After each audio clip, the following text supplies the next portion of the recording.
10 decisions that sealed the Titanic's fate. A forensic survival analysis. Night, North Atlantic, April 14, 1912. The ocean is calm, almost unnaturally still. No moon, no waves breaking, just a vast black hull pushing through freezing water beneath a sky of hard, cold stars. High above the deck, a young lookout in the crow's nest stamps his feet, fighting the icy wind cutting through his coat. He squints into the darkness. No binoculars, just his eyes. This is Frederick Fleet. Later, under oath, he will be asked a simple question.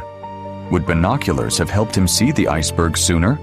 His answer, a bit sooner, enough to get out of the way. A faint white shape materializes on the horizon. 3 sharp bells explode into the silence. Iceberg right ahead. In less than 3 hours, over 1,500 people will be dead. The Titanic was sunk by an iceberg, but it was killed by decisions. This is not just the story of a shipwreck. It is a forensic look at how design, hierarchy, and everyday choices turned a survivable emergency into one of history's deadliest maritime disasters. And that story begins long before anyone saw ice. Now, let's break down the 10 decisions that doomed the Titanic, ranked from number 10 to number 1, so you can see exactly how each step pushed the ship closer to disaster. Number 10. Unsinkable by design. The Titanic was a marvel of her age, nearly 270 meters long, over 46,000 tons, divided into 16 watertight compartments. On paper, her builders believed that even if up to 4 of those forward compartments flooded, the ship would survive. That confidence fed a powerful myth that this new liner was practically unsinkable. But hidden in the blueprints was a quiet compromise. The watertight bulkheads did not extend all the way up. They stopped partway above the waterline, like partitions in a row of bathtubs that were high, but not quite high enough. Visualize the ship in profile. Flood 1 compartment. The ship lists, but remains safe. Flood 2, then 3, then 4, still afloat, though wounded. But when a 5th compartment floods, water rises and spills over each bulkhead into the next, step by step, dragging the bow down and the rest of the ship with it. This was not an unknown flaw. The designers understood that the ship could not survive damage to more than 4 forward compartments.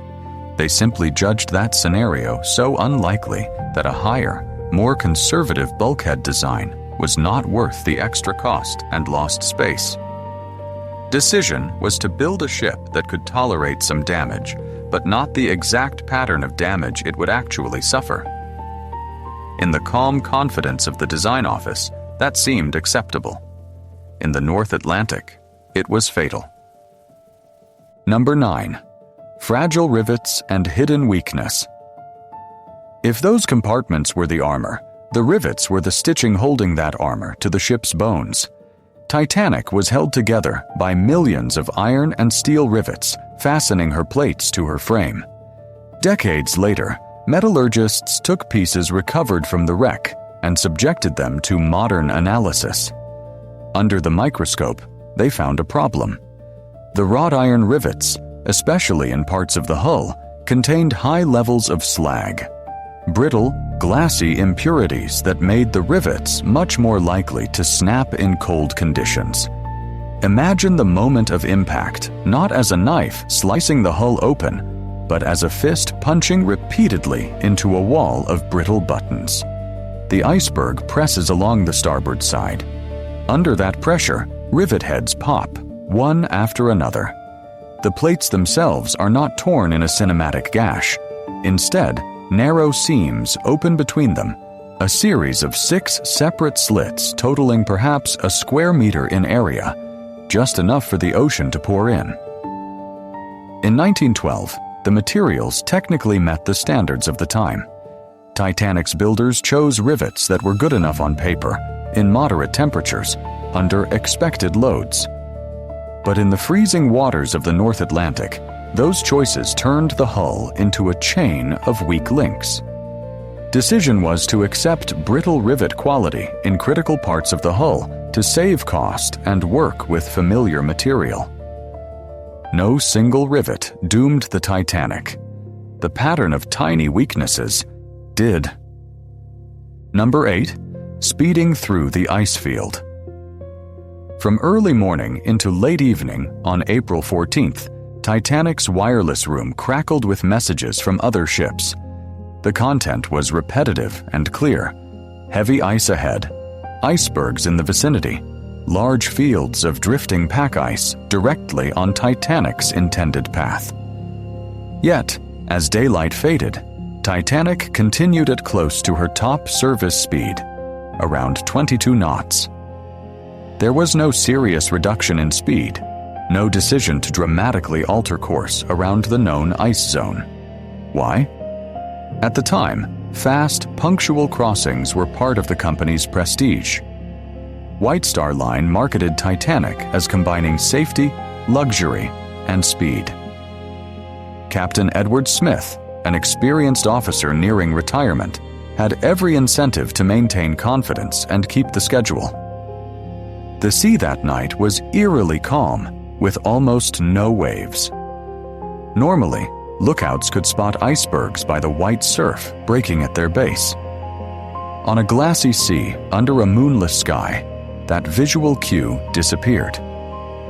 The iceberg ahead would be almost invisible until it was dangerously close.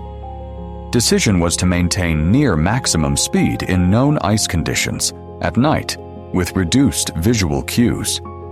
It was not reckless by the standards of its era. Other captains did similar things. But risk is unforgiving. What was normal practice turned a warning-filled day into a catastrophe-filled night. Number 7. The missing binoculars. Back in the crow's nest, the lookouts scanned the darkness without binoculars. This was not just bad luck. It was the residue of a personnel decision made days earlier. An officer named David Blair had originally been assigned to Titanic, then was reassigned just before departure. In the confusion of that last-minute change, he left the ship with a key, believed by many to be the key to the locker containing the crow's nest binoculars, or he took the binoculars themselves, depending on the account. The result was the same. When Titanic steamed into the ice field, the men whose job it was to spot danger at distance had no optical aid. They knew it. At least one later recalled that binoculars would have helped them pick out an iceberg against the horizon earlier. Would binoculars definitively have saved the ship? No one can say. But even a bit sooner might have given extra seconds to maneuver, a larger margin between glancing blow and near miss. Decision was to sail on without resolving a known equipment gap in the ship's eyes. A missing key seems trivial. On a ship already running fast through ice, it tightened the window between danger seen and danger unavoidable. Number 6. Course change, but not enough. When the iceberg finally appeared, the response on the bridge was immediate. 3 bells in the crow's nest. The phone rings. Iceberg right ahead. Orders follow quickly. Hard to starboard. Engines reversed. The helmsman spins the wheel. The massive ship begins a slow, grinding turn. Maritime experts still analyze that moment. Some argue that keeping the bow straight, taking a head-on hit, might have flooded only the first couple of compartments, causing catastrophic damage, but possibly keeping the ship afloat. Instead, the combination of trying to turn and slow created a long lateral scrape. Instead of a single, concentrated wound, the iceberg peeled open multiple compartments along the starboard side, breaking just beyond the limits Titanic was designed to survive. It is crucial to remember, the officers had seconds, not minutes. They acted within the training and assumptions of their time, where any collision with an iceberg was seen as something to be avoided at all costs. Decision was to execute an instinctive evasive maneuver that spread the damage across 5 forward compartments rather than concentrating it in one. Humanly understandable. Structurally devastating. Number 5. Lifeboats. Half the seats, half the chance. When Titanic left Southampton, she carried 20 lifeboats, enough places for roughly 1,178 people. On that voyage, there were over 2,200 passengers and crew on board. This was not illegal. Maritime regulations then were based on ship tonnage, not actual human capacity. White Star Line did what was required, and no more. The ship's design actually allowed for many more lifeboats, but additional boats would have crowded the promenade decks, spoiled the clean lines, and clashed with the vision of open luxury for first-class passengers. So, the company chose a minimal number of boats, prioritizing aesthetics and marketing over full evacuation capacity. The arithmetic is brutal. Even if every lifeboat had been filled to its rated capacity, more than 1,000 people still would have had no place to go but the water. Decision was to comply with minimal safety regulations instead of designing for the worst-case scenario. The ocean would soon expose how unforgiving that choice was. Number 4. Loading the boats. Training and panic. Lifeboats were only part of the survival equation. How they were used may have cost almost as many lives as their initial shortage. As the crew began loading and lowering boats, confusion ruled. Most passengers had never attended a realistic drill. Many crew members were not fully trained for a rapid ship-wide evacuation at night, with the ship slowly but steadily sinking beneath their feet. The command, "Women and children first," was interpreted differently on different parts of the ship. Some officers understood it as, "Women and children first, then men if room remains." Others enforced it as, "Women and children only," refusing men even when seats went empty. The result is visible in the historical record.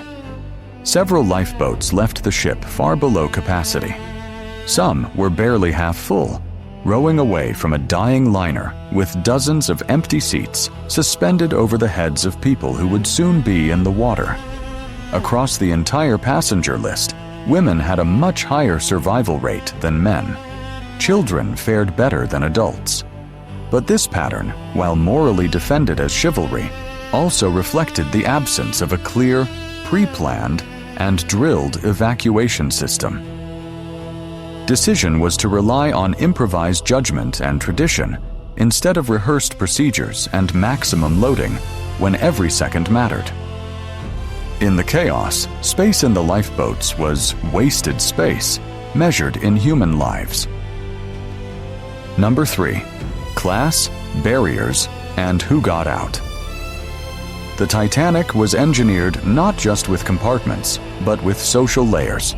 First class at the top, with grand staircases, suites, and quick access to the open decks. Second class in more modest cabins. Third class deep within the ship, far from the lifeboats and often separated by doors, corridors, and confusion. The survival statistics are stark. First-class passengers had the highest chances of living. Well over half survived. Second class did significantly worse. Third class, especially adult men, faced catastrophic odds. Women and children, especially in first and second class, were guided more quickly toward lifeboats. Many third-class passengers, including entire families, struggled to navigate labyrinthine passages, language barriers, and the lack of clear instructions in time to reach the boats before they were gone. This was not just about doors being locked. It was about distance, information, and priority.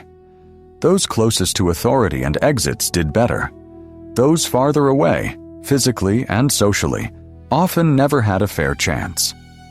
Decision was to design and operate a ship where class and location heavily shaped access to survival. On a normal voyage, this was just social hierarchy. On a sinking ship, it became a death sentence for many. Number 2. Communications. Warnings lost in the noise. Ironically, Titanic carried one of the most advanced wireless communication systems of its era. But the ship's operators did not work for the captain or for safety. They worked for a communications company, and their primary job was to send and receive passenger messages, telegrams from the rich to the shore. In the hours before the collision, multiple ice warnings poured in from nearby ships. Some made it to the bridge. Others were delayed, buried under stacks of paid messages, or treated as routine in a sea that was expected to be dangerous but manageable.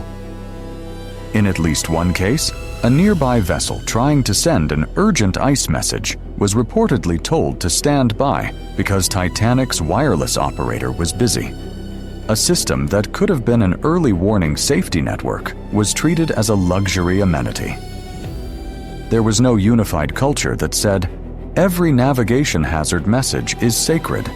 Every warning must be elevated and integrated with decisions on speed and course."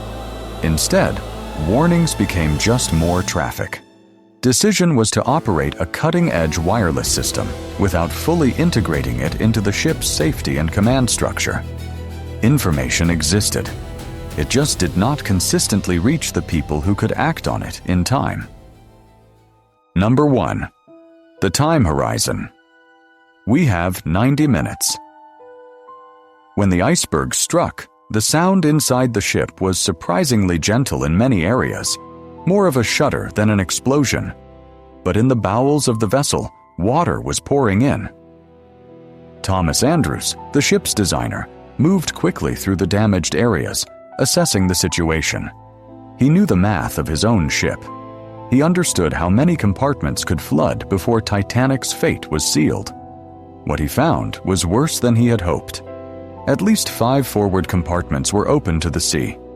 This exceeded the ship's design tolerance.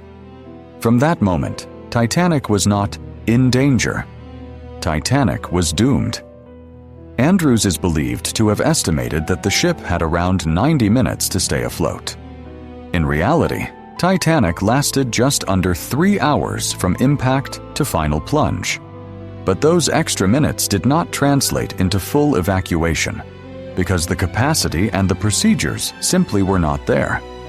Decision was to accept a design that, once its limit was passed, offered only a narrow window for survival, without building evacuation capacity and training to exploit that window fully. By the time everyone understood the truth, the disaster was already irreversible. What the wreck is still telling us.